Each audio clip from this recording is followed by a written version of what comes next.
I was trying to figure out where I was going to put this video during the week. I figured I may just drop it randomly as we went along after the embargo day lifted, which again was this past week. Then I'm going through and like, you know what, I have some time this weekend. Maybe I'll just randomly drop it on Sunday or something. So here we are to talk about one of the stranger preview events that I've been a part of. And that's for a game called MindsEye. And it was a big thing because it's like, hey, this is brought to you by Build a Rocket Boy, which is the studio from Leslie Benzies. And a lot of pedigree there, obviously, with things like Grand Theft Auto or Red Dead Redemption, like the golden age for a lot of people with Rockstar, at least up to this point anyway. But with MindsEye, the thing that's been kind of strange is there really hasn't been much marketing. And if you've been following along just in general with the news, you'll know the game is out, as you can see here, June 10th.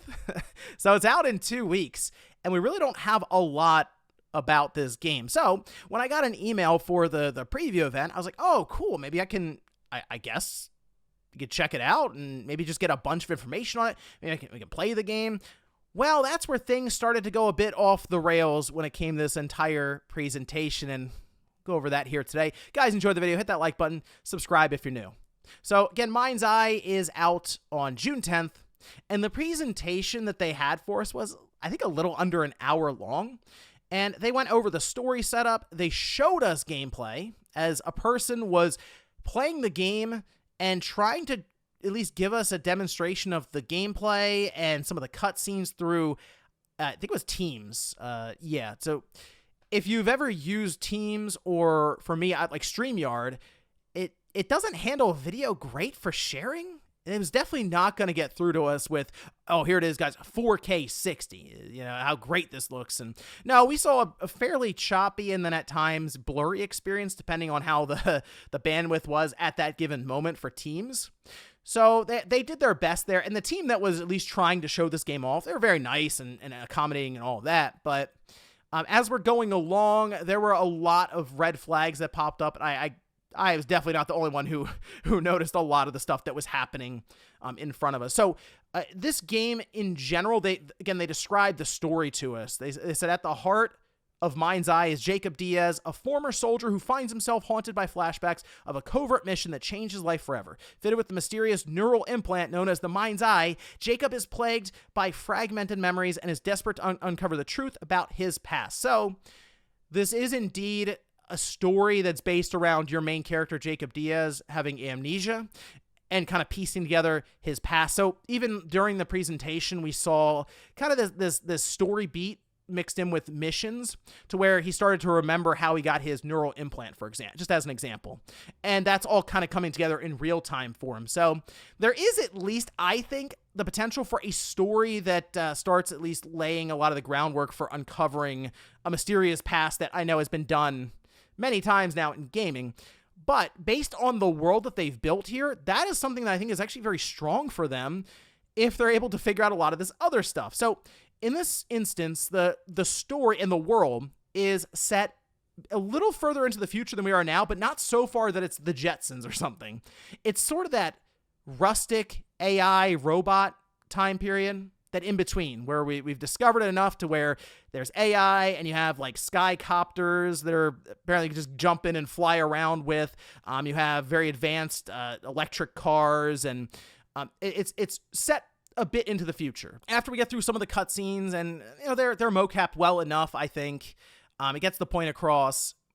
Things get a little just, I don't say generic, but it didn't really stand out much. So I mean, the gameplay, as you're seeing, is it's a third-person shooter that feels like it has the skeleton of some of those older Grand Theft Auto games a bit. So like GTA 5, right, as a great example there. People are even pointing out the weapon wheel. I mean, look, it's a weapon wheel, yeah, but like things like that, you start to go, oh, yeah, okay, that, Leslie Benzies, I get the idea that they're going for here with this. And they said it was a 15-hour game in terms of the story. So it's not this massive open world 80-hour plus game, nothing like that. And they have it priced at $60, so they're not even going for $70 or $80. So it is almost that meet you in the middle kind of price point around a game like this. And I've said before, I'll continue to say it, I don't mind if a game is shorter, on the shorter side, we'll say it's like 15 hours, if it is a very snappy and straight to the point kind of story that doesn't feel like it's wasting your time. Now, what they showed us was when you took the mission, you then got in a car and then drove to your destination, and then things continued on. So this, again, was all done by way of we just watched someone play it.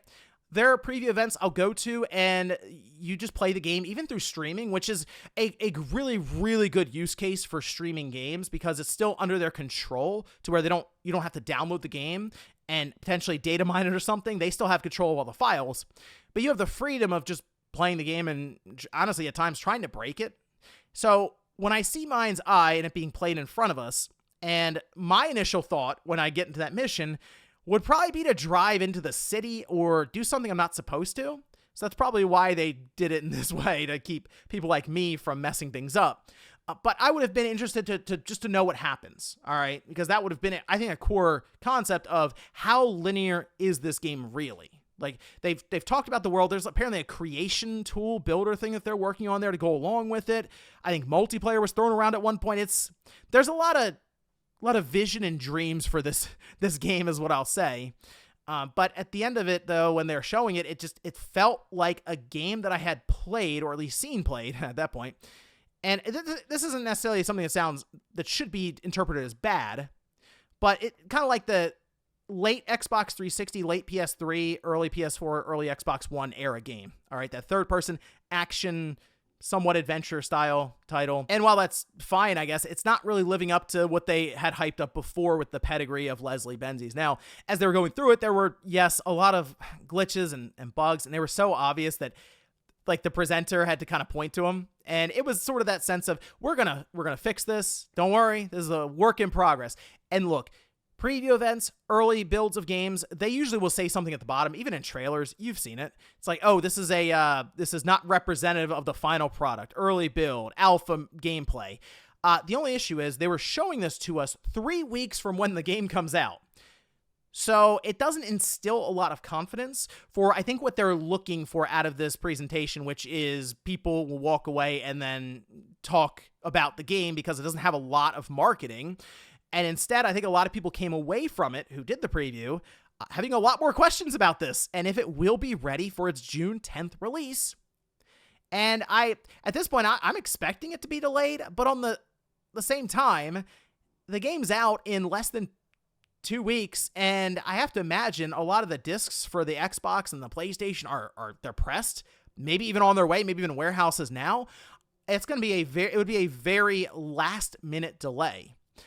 Which is why, at this point, the only thing I think to do is just say, maybe hold off on this one a bit, okay? See how this turns out, because at this point, I assume a week from now, reviews should be going up or at least review code should be going out, and you should start hearing about the embargo time for that.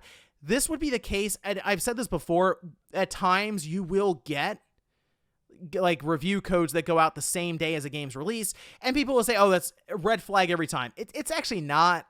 But in this case, I would lean towards it being a red flag just based on what I've seen in previews. So at this point, they're in a situation of kind of prove it mode if they're going to make that June 10th release. I'm not really sure what they were thinking we were going to take away from that preview other than just to tell you that it doesn't feel like it's ready.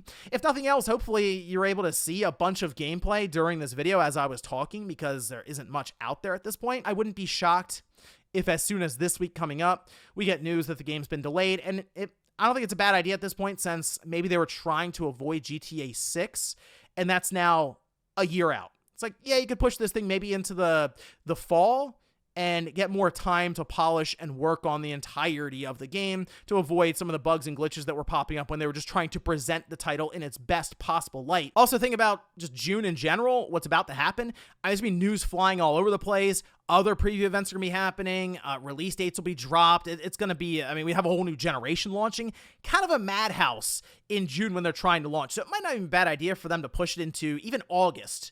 Just to get out of the way of a lot of this stuff. But let me know what you guys think about this down below, especially if you're someone looking forward to MindsEye. What you think after a lot of the previews and reactions have been coming out and kind of just lack of really just any kind of marketing for the game heading towards its release on June 10th. Thanks guys for watching, and I'll see you next time.